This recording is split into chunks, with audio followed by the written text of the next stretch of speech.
Hi, we're just going to wait a couple more minutes and we'll get started on the Think Public Relations and Marketing Hour for Small Businesses and Startups.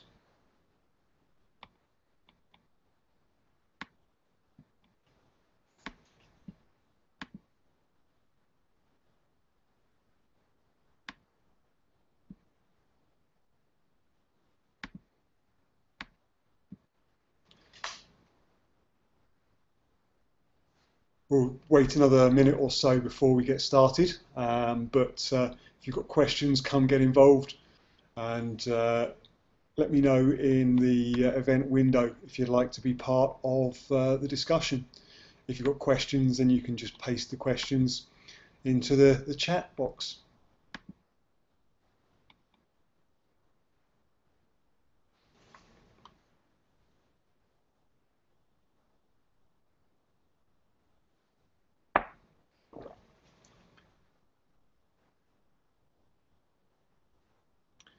Won't be long before we get started.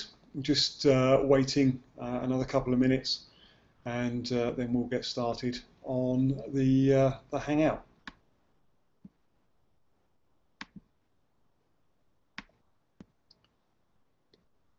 If this is your first time watching, then it's something that we do. There is no format in terms of us dictating what the questions are or what we cover.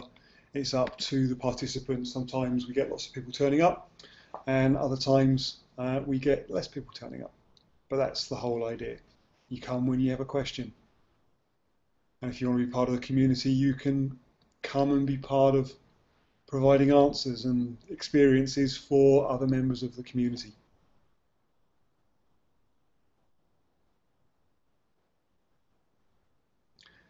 So this is the Think Public Relations and Marketing Google Hangout for small businesses and startups. I'm waiting for people to join. The idea of this is to provide answers to common questions and answer common myths about public relations, marketing and publicity that helps small businesses to learn, to gather information and to be able to do without mainstream agencies that sell cookie cutter solutions to them, focus almost exclusively on the media and in rare occasions deliver value, but the majority of cases there's only really one winner, and that's the agency. I want to try and fix that.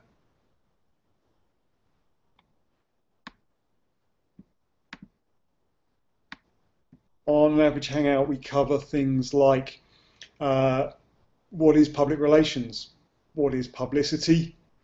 We also cover things like the difference between paid advertising and publicity, what most PR companies call public relations, but there is a difference, as I will explain. If you have questions, then please send the questions via the chat window. If you have something that you'd like to get off your chest, then please come and be involved. We'd love to hear your questions and also your answers in person. The idea is that this is about you.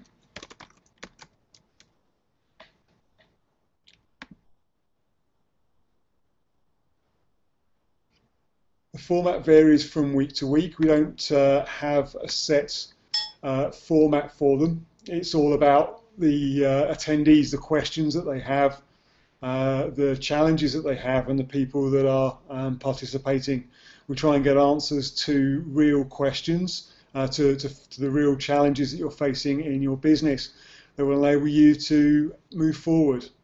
We often find that having the opportunity to talk to somebody that is a professional in a specific discipline, whether that's public relations, marketing, publicity, social media, whether it's networking face-to-face, can help you to move on and solve a specific problem and reach your next milestone. It's those simple things. You don't need a 3-month campaign of media relations, media coverage. The idea is that there are lots of simple solutions that can actually help you to move forward. They won't cost you thousands of dollars either. So if you're watching on YouTube or on Google+, it's great to have you with us. It's a format that I launched earlier in the year, and after a hiatus decided that now was the time to relaunch it. We try and get people to get involved in person, but in many occasions they want to sit and watch and get information from the discussion.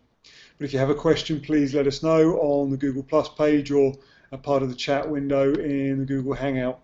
Let us know, and we would love to answer the questions for you.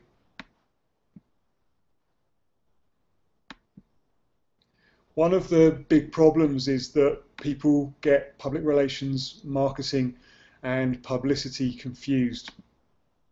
And we like to try and break those down into very simple to understand definitions.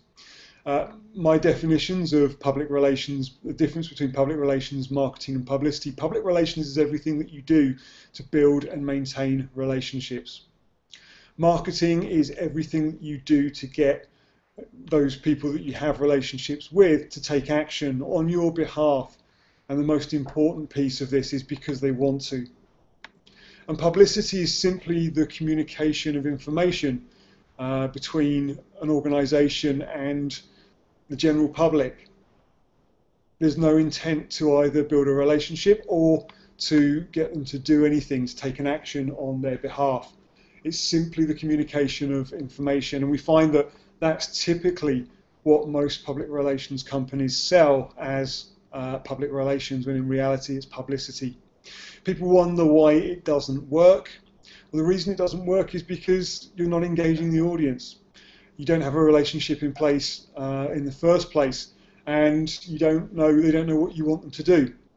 I liken it to wandering down the street asking somebody to lend you $100.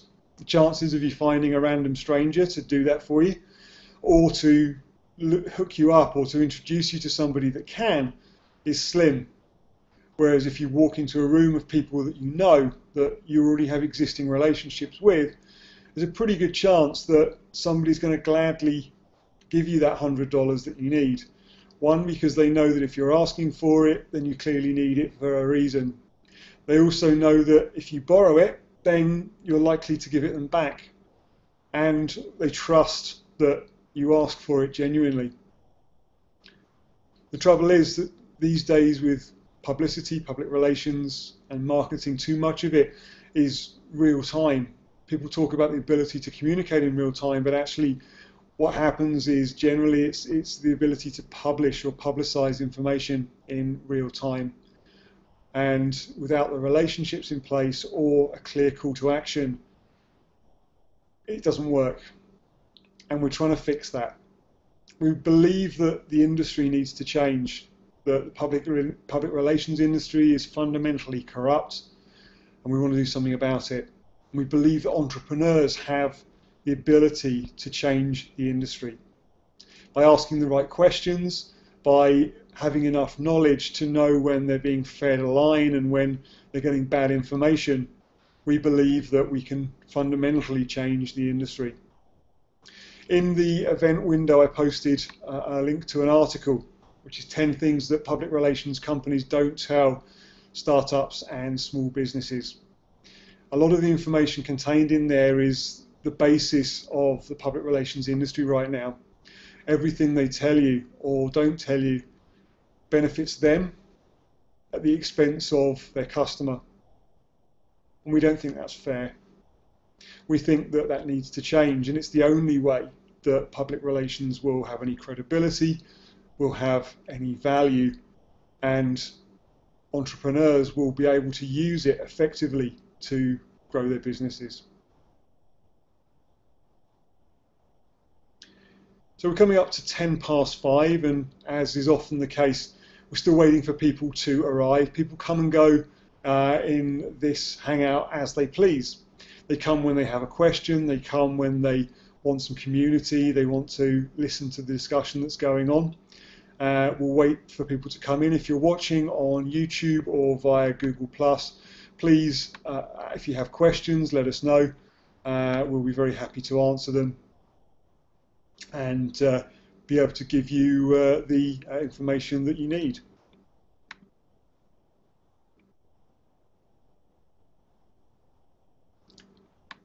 One of the big problems that we find when we work with entrepreneurs is the amount of money it takes to get into an engagement with a public relations company to get started.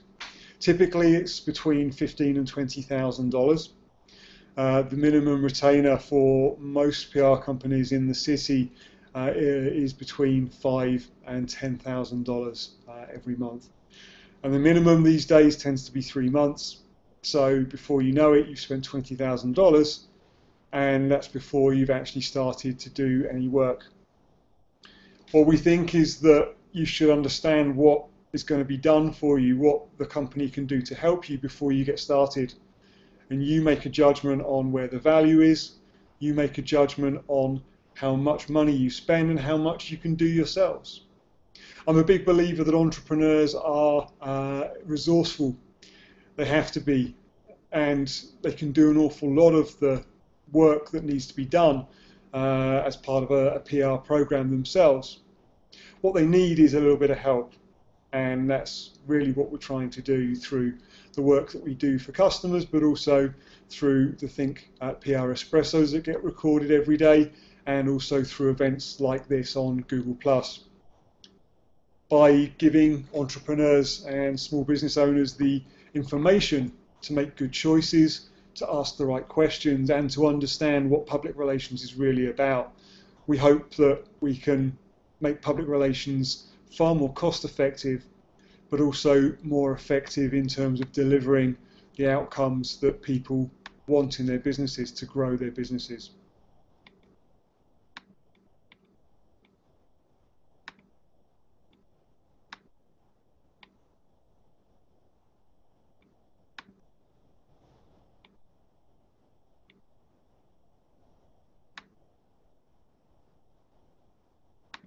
One of the big problems with public relations is that people think it's about media coverage. And the traditional model is that you pay thousands of dollars to a traditional public relations company, and what happens is they pitch journalists for you. There's been a lot written about your narrative or your story and how important it is, but it's only important if it's the right one. If you have a narrative or a story that nobody is interested in or isn't giving the right information, the right messages in order to get your audience to do what you want, whether that's to buy a product, whether it's to review something, to look at something, to read something, or to tell their friends, then it's pointless. The other thing about the way in which traditional public relations companies work is that they pitch the journalists. So you don't have the relationships with them. You're paying all of this money for somebody else to build the relationships with journalists. You stop paying money, and of course what happens? You don't have access to those journalists anymore. But of course you never had the relationships in the first place. PR companies do everything they can to remain the broker, the middleman in those relationships. And what really needs to happen is that you have those relationships, that you own those relationships. Unless you own those relationships, there's very little value that traditional public relations has, or publicity, I should say. So when you read a piece in the media, whether it's online or whether it's a public relations professional talking to you, and the focus of that conversation is media coverage and the publications you want to get in, or the narrative or the story, ask yourself what the value is. Ask yourself whether you're going to have anything of value at the end of it. Will you have the relationships? Will you say the right things?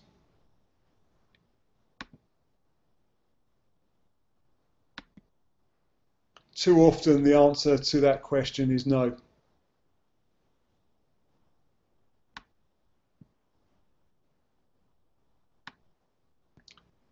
The question is, how do you engineer the relationships so that you get what you want? The key is to have a plan that utilizes both the people that are already within your network, the people that are advocates for your business, the people that are supporters that want to help you, and a list of 6 to 10 people that you'd like to have relationships with.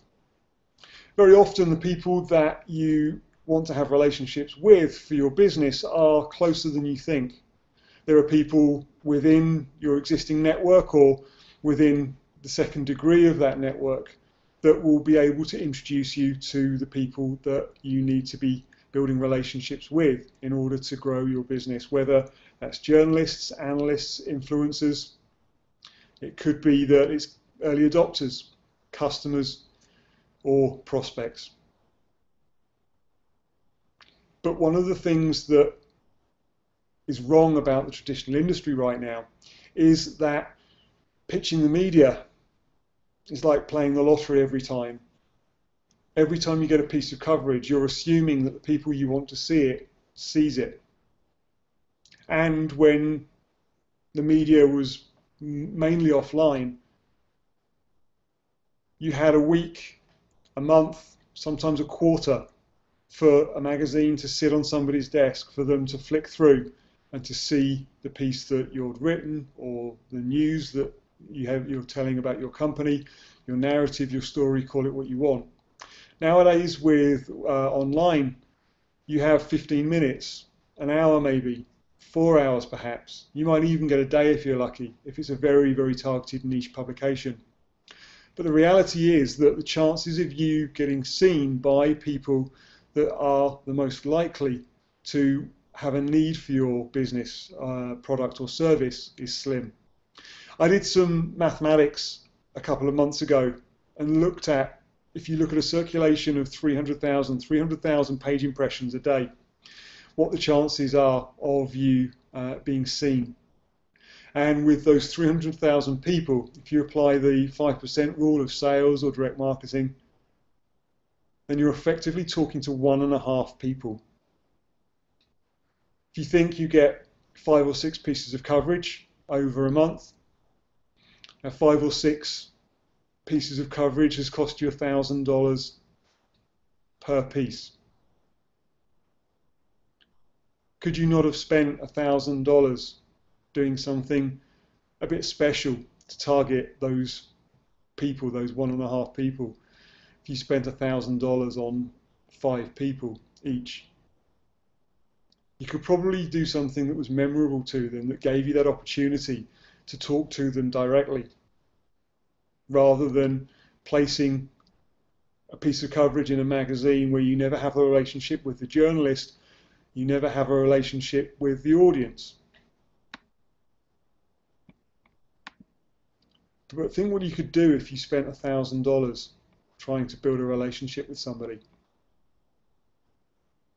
They'd probably remember you. They'd probably be interested. And they would see more than just that mention in the media.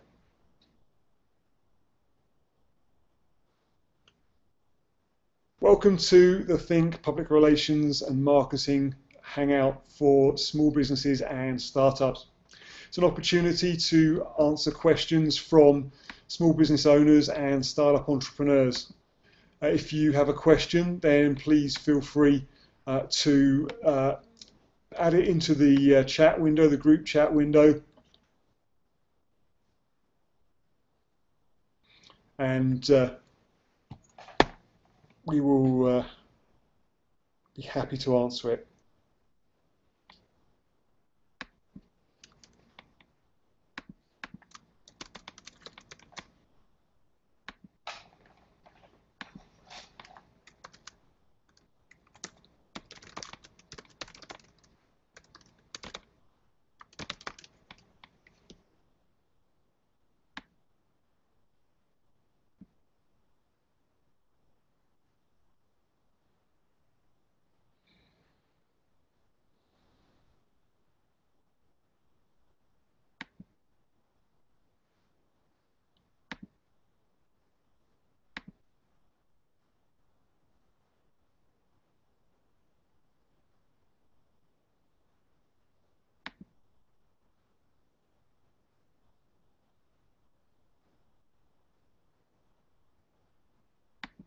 So Martin and Jim, I don't know whether you're watching, on YouTube, but if you are, please come and join us.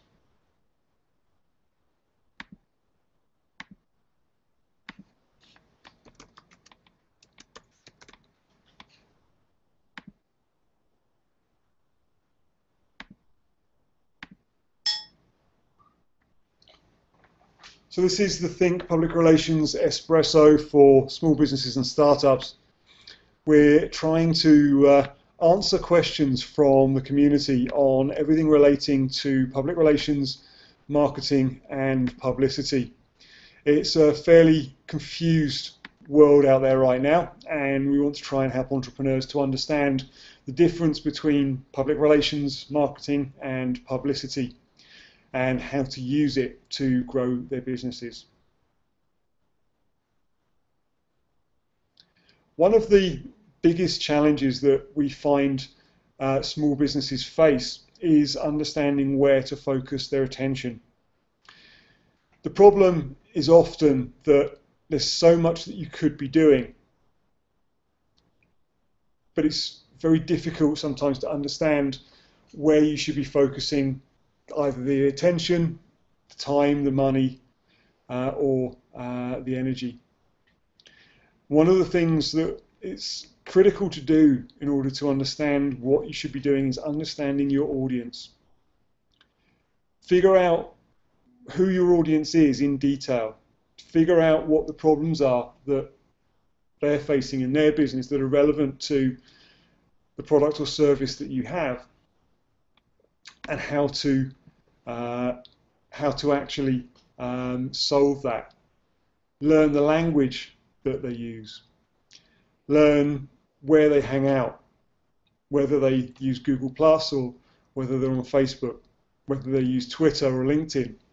But figure out where you can actually start to have conversations with them, where you can understand more about how you can help them. The whole part about public relations is that it's about building mutually beneficial relationships. It's not just about selling stuff. In order for people to buy something, you have to give them a reason to do it. You have to have a value that they will be prepared to pay money for. And if you don't do that, then the chances are that they either won't understand why they should buy you or why they should buy you over a competitor. But understanding your audience is key. People often wonder why marketing or publicity doesn't work. And one of the biggest reasons is that they don't have the relationships in place. They're asking people to take an action on their behalf, or they're not clear on what the action is they should be asking their audience to take. The audience often is very willing to do it. They see the value in the product or service. But the ask, the call to action, isn't right. It's either phrased incorrectly or it's positioned from the perspective of the company that's selling the service or the product rather than the company that's buying. So when you're looking at figuring out what you should and shouldn't be doing, it's key to figure out your audience, to understand them intimately, understand how they think, who they go to for advice, where they go to for advice, who they respect, and start to build a relationship with them that's focused on benefit for them as well as benefit for your business.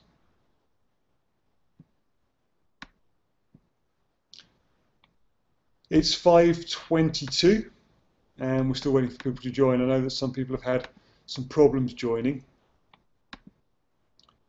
Hopefully someone will be along soon. But this is just a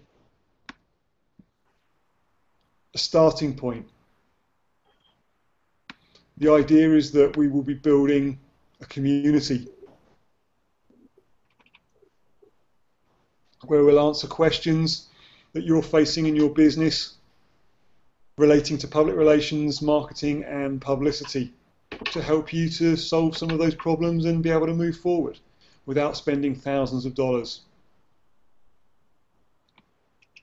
I see that Simone and Jordan have joined. Good afternoon. Hello. How are you? Tired. And it's only Monday. It's true. It's, did you have a busy weekend? Yes. You were out partying again, weren't you? No. So, so networking, I beg my pardon. No. I'm trying to bring clean a little late. So now I'm cleaning. I'm trying to purge stuff.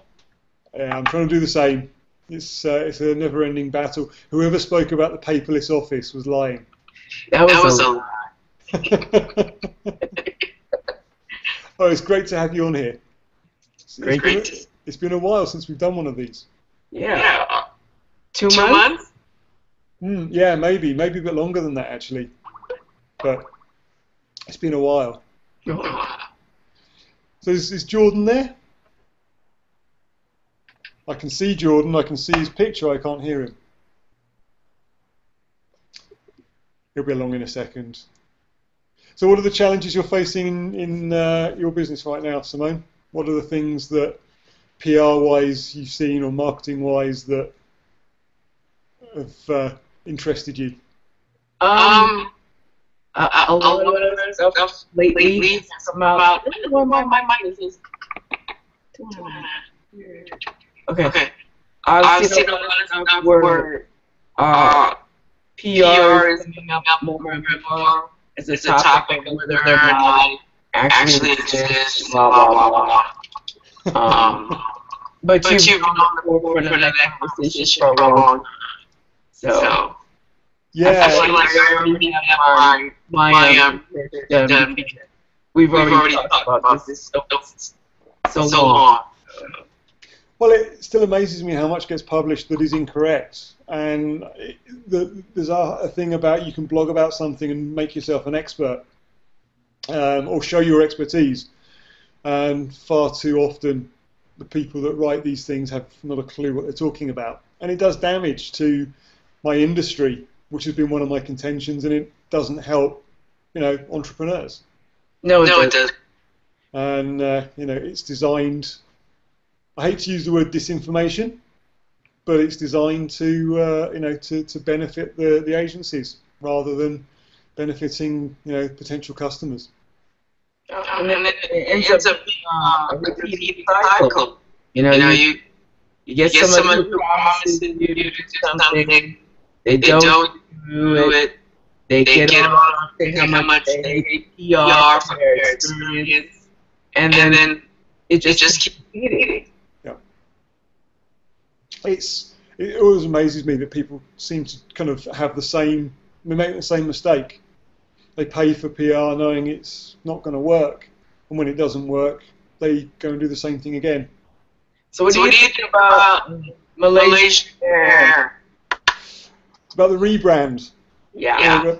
Well, honestly, I think that as bizarre as this is going to sound, I think they need to stick with the existing branding right now, because I think that where they came under a huge amount of criticism for what happened with MH370 and for not being very transparent, I actually think that the MH17 crash has actually been good for them. That's true. I think that people feel sorry for them, and I think that the brand has actually become more acceptable as a result of what happened a couple of weeks ago. As bizarre as that might sound, I think there is some sympathy for them. They handled the first crisis badly. I think they've handled the second one better.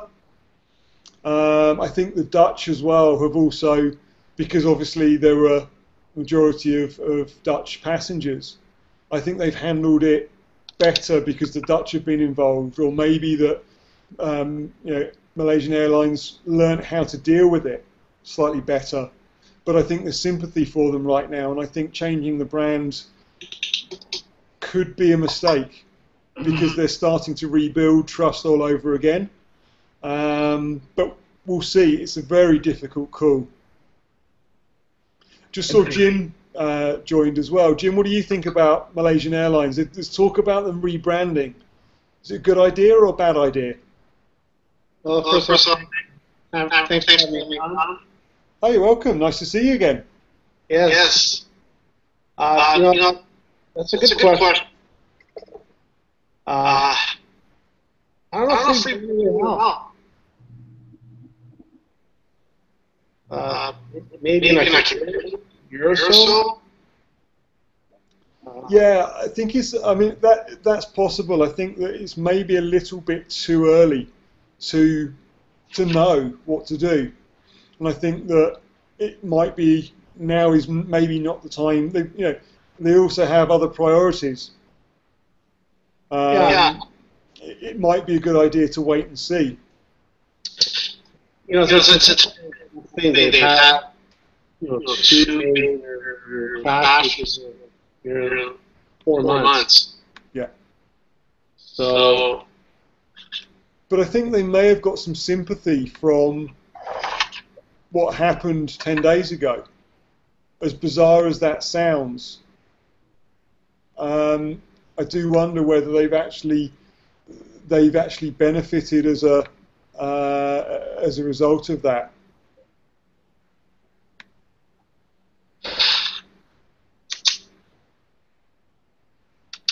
As I said, they have to. It's a hard call. I definitely wouldn't want to be in their situation right now, because trying to understand what they need to be doing,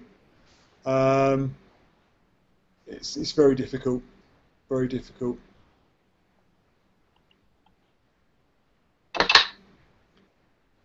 What else have you seen? What else is interesting? The last few weeks, I've been talking to people about marketing. Yeah. And so interesting. I get 10 different answers. What about what it is? No, how to do it technically. Ah. So what have they told you? I'm interested. Everything. Give me some examples. Well, I'll give you an example. So I'm going to a startup. And they're all in different areas. And they all want, the big profile. So they want to go big. Sometimes I kind of work in a process. Yeah. And it's probably easier. I've been in a startup with viruses for university to use math created. Okay.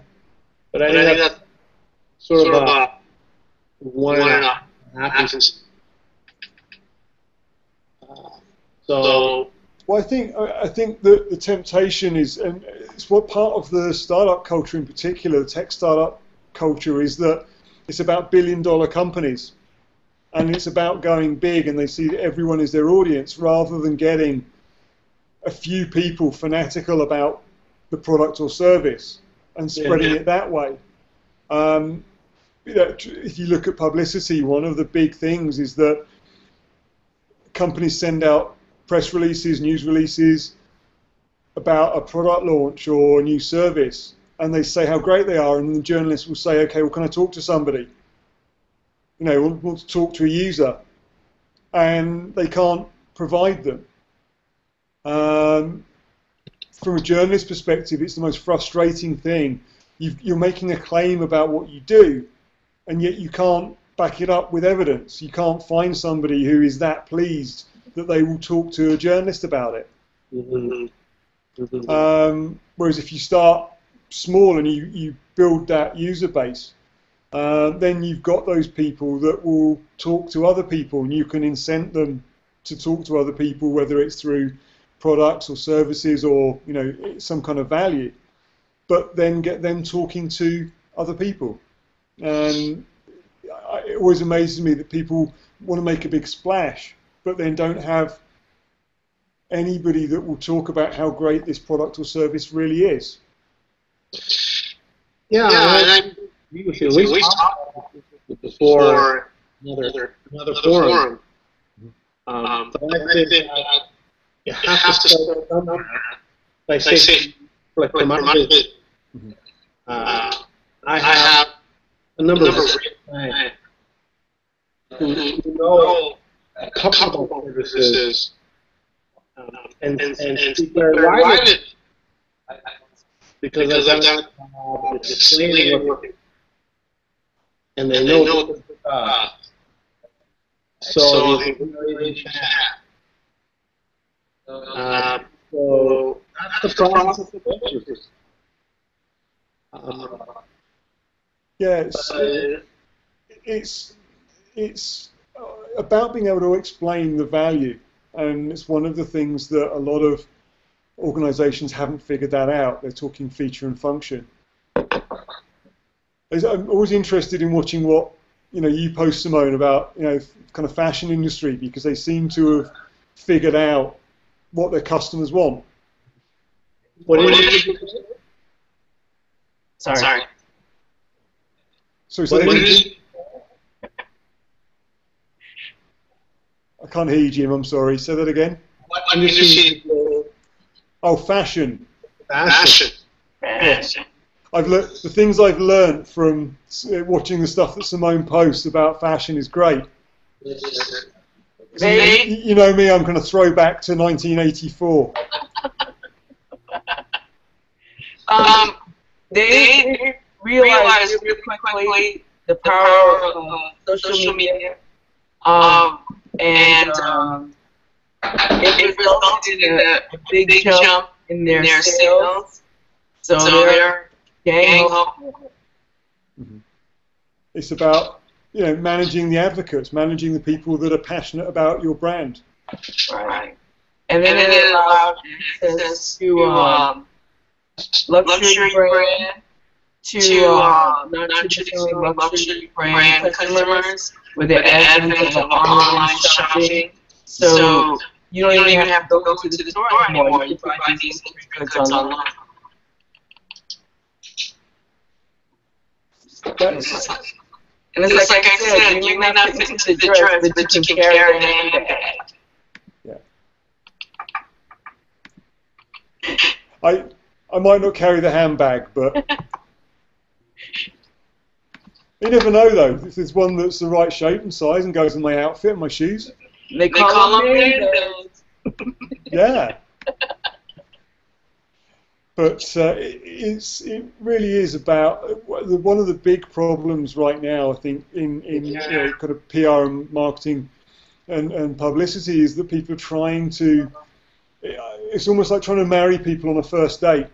They're trying to move from, the meeting to the lifelong commitment in one attempt. And you try that in the real world. You never know. It might work on occasion, but it's not necessarily a strategy that will work for everyone. There are very few people that you'd meet in a bar that would want to go from first meeting to marriage in the space of an evening, maybe in Vegas. But that's what it's like. They do try to Say that again. They do try. Yeah. Yeah, I might walk into a bar tomorrow and see whether I can, I'm joking. But it's I don't know. I think that the industry, the whole discipline is becoming more confused right now, and that's never a good thing.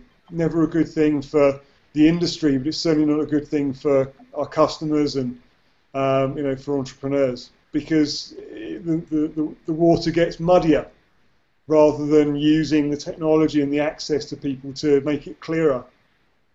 And it's likely going to mean people spend more money trying to figure it out. And social media, I suspect, will go the same way that PR has.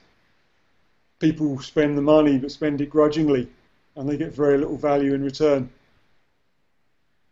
Francis, interesting statement. Sorry, Jim, you're breaking up a little bit. Say that again. That was an interesting statement. I didn't catch that. Did you get that, Simone? No, I didn't get mine. Instead, that was an interesting statement to me. Oh, it was an interesting statement. Yeah. The social media will go the same way as PR. I hope not. But I think it's already there in many respects. Oh, two No? different things. Yeah, no. I agree they're two different things. But I think the reputation of social media will go the same way that PR has. Oh, God. We're both. But if you look at Facebook's earnings, Yeah. that they just released, that set a standard because I don't think anybody really was doing that much ad sales. Yeah. That was a lot. But do you know anybody though that gets value from that? You know what? Because they market it towards what your interest is. So they absolutely track you. I'm not getting ads for things I don't like. I'm getting things for what I like. So I get a lot of passion ads from different companies. Like I follow Louis Vuitton. Mm-hmm. I'll see an ad from Hugo Boss or something else. So they're catering the advertising for my interest. Yeah. Which is good, but are you actually doing anything, with that? I'll give you an example. I've got a friend who was speaking at the WordPress camp in Milwaukee over the weekend. So we were talking about the hotel she was staying in. I know Milwaukee very well. I've got lots of friends there. So I looked at the hotel because I know the hotel and just wanted to see whether they changed it or, made modifications and stuff to it. And now I'm getting adverts across all of the social platforms for the hotel.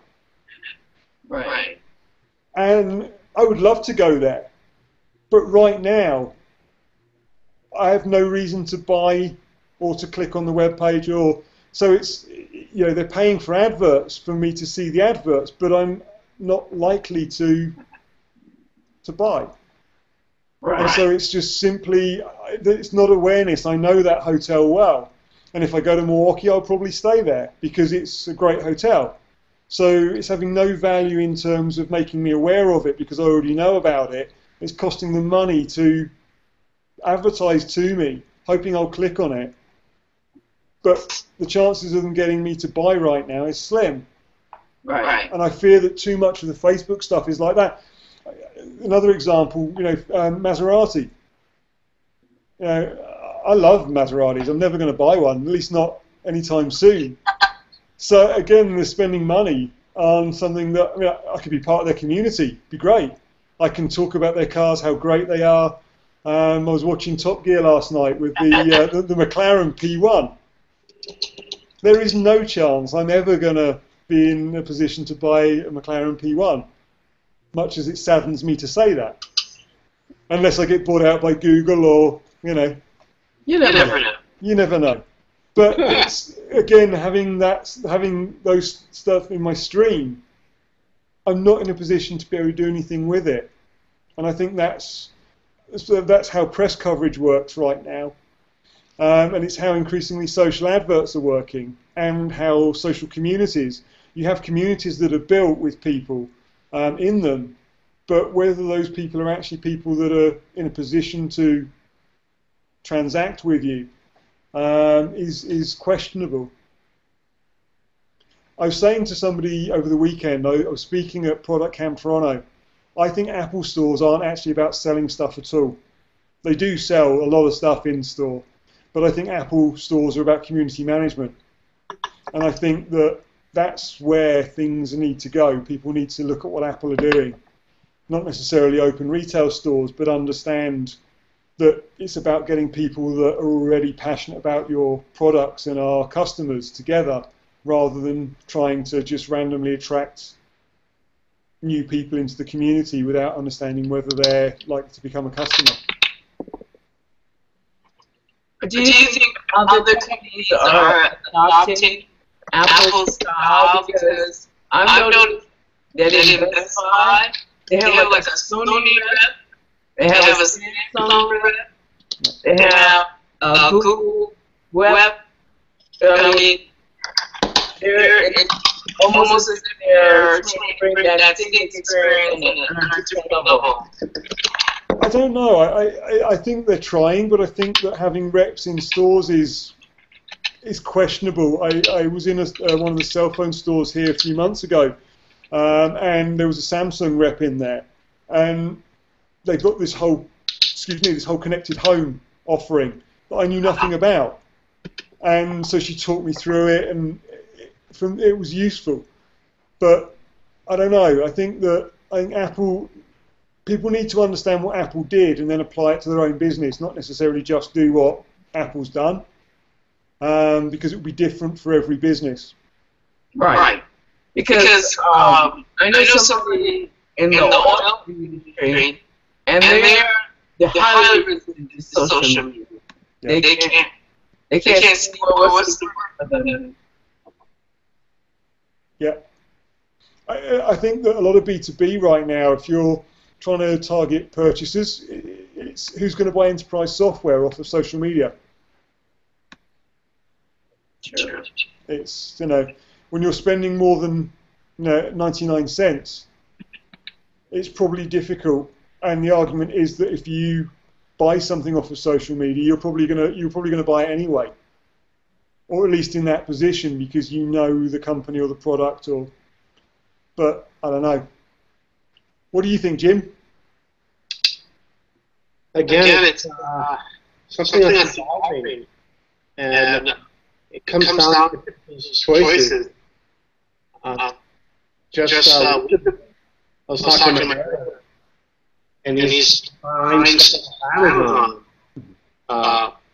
They have all this food now, Amazon, and I was surprised. But again, I have preferences. Look at the book industry. I'm looking to buy. I want to buy a book.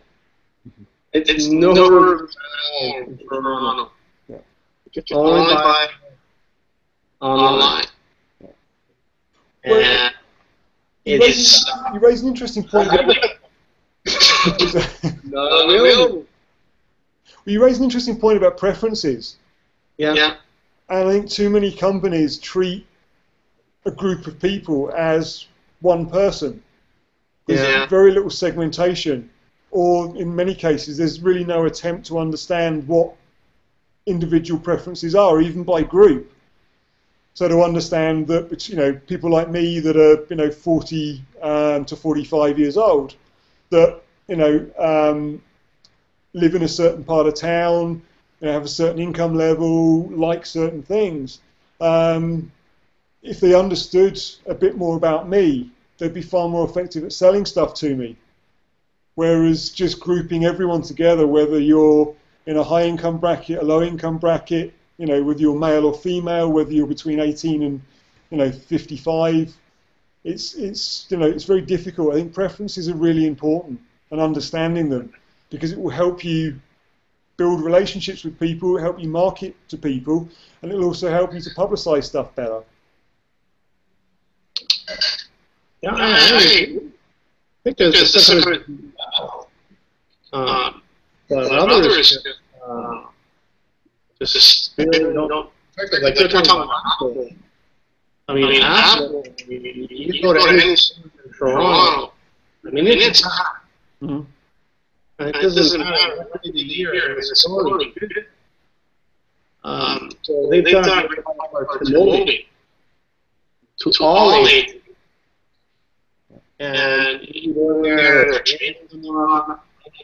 so they're doing well.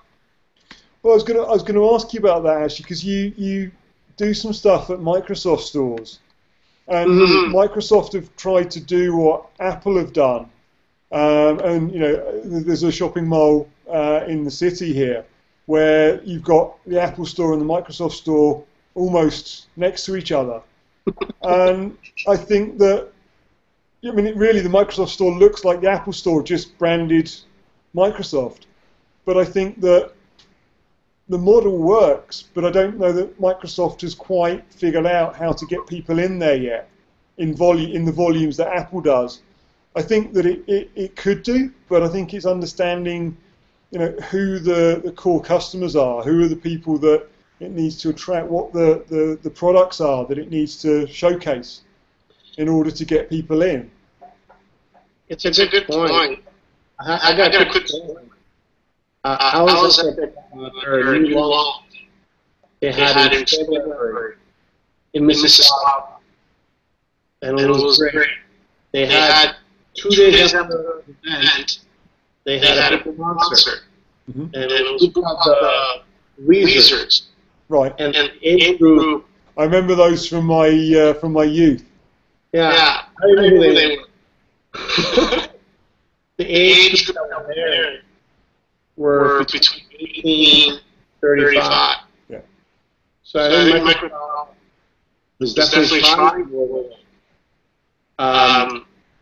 And I don't think it's working.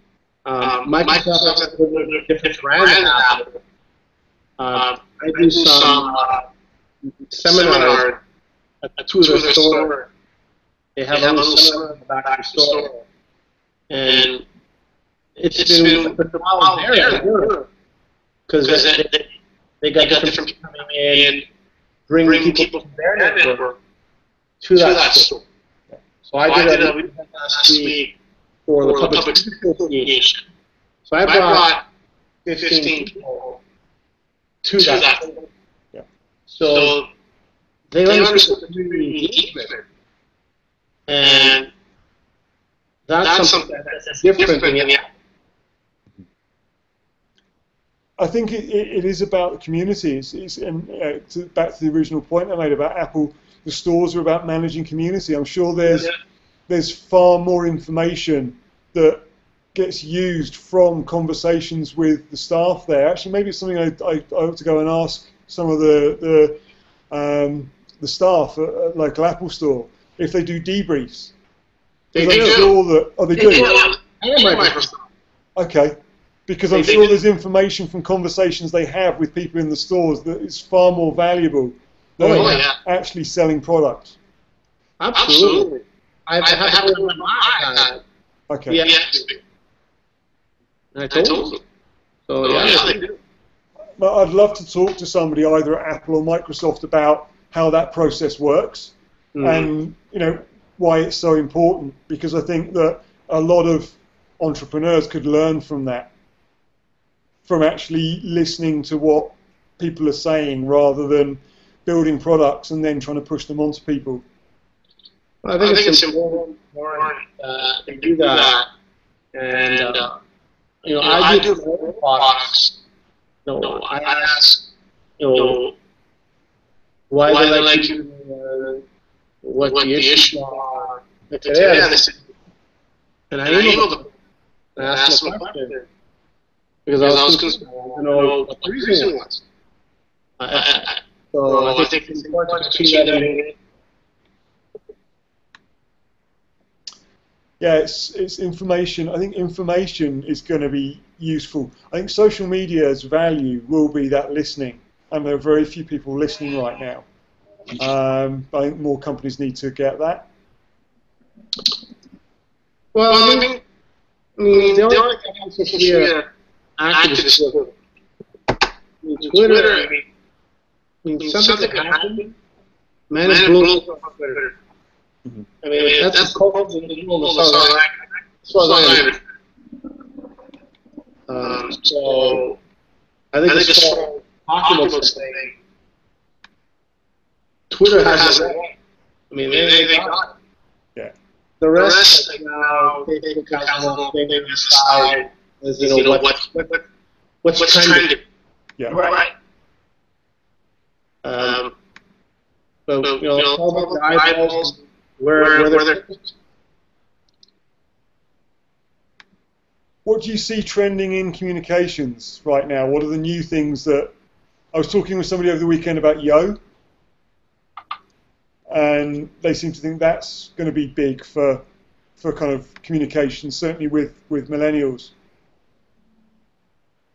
I mean, I think in the past 2 months, and it seems that it's always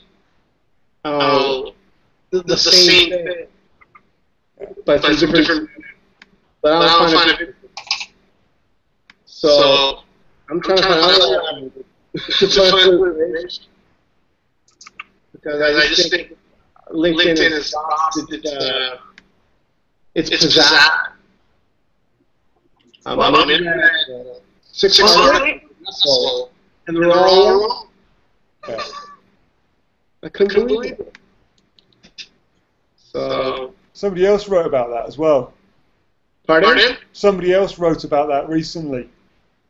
Oh, people heard about it. But it's research. Do it right. Yeah. People are just putting words. What about you, Simone? What do you think is going to be the next kind of thing that we'll all be talking about in 3 months, 6 months' time? I agree with what was said about LinkedIn. I know they invented to be a professional site for professionals, underline professional. But even so, it's gotten boring, right? I don't think most of us who are updating on LinkedIn anymore. I mean, I haven't in a while, but it seems to have lost something. I don't know what it is. I can't explain it. Or maybe the dynamic change, or people are becoming more protective of their professional identity. And they feel that LinkedIn is not, the proper tool for them to do more.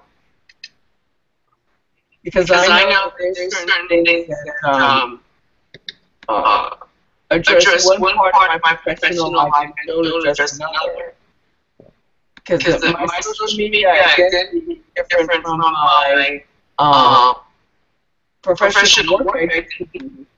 And they don't necessarily mix sometimes. And I don't know if it's because we're all trying to doing other things. It just can't capture, what we're doing, or if it's capturing what we're doing, only capturing one aspect of it. So maybe that's the problem with LinkedIn just becoming more boring. Well, I think that the one thing about LinkedIn I really like is LinkedIn groups. I think that you've got to find the right ones, but you can have some really good conversations and some really good discussions going on in there. But I agree with everything else about LinkedIn. It's kind of lost it. So, but we'll see. We will see. I know that Vine has blown up. And everybody's Vine. But as to where they are having their 15 minutes. Yeah. I don't know if anybody's using Vine as a traditional PR marketing base. Who, Vine? I didn't hear you. Sorry. Did you say Vine? Vine. Oh. Simone, the one thing I did notice was that when I went to California to attend the national social event earlier this year, and I did a Vine that drove up to In-N-Out Burger because I was so excited. And the Vine updates to my Twitter, and In-N-Out Burger said thank you. So, and then they sent me a special thing, and I got a couple of things from them, but I'm not going to buy any burger Probably for another couple of years, but it was nice. So, you know, I'm interested. I'm interested with Vine. let me get my Vine. Let me get my Vine. Where's my Vine? Well, let me find Simone. But there's people have got to figure out how to use it, and there's an opportunity there. But what are you doing, Jim? I'm gonna find Simone. Oh, I want you to post it. I want you to post. Hello. We're going to post it in the event. We'll share it. It's coming up. Say it again. Hold on. Doing the Vine now. It's a live experiment on Vine. I want to make a more. Look at that.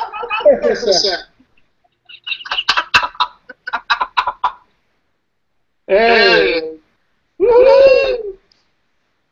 All right, post it and see what it's like, Jim. I want to see that.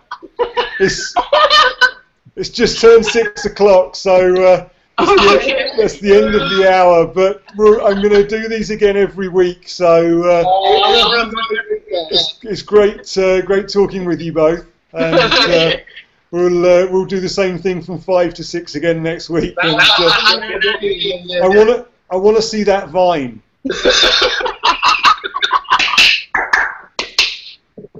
See you all next week. Take care. Bye.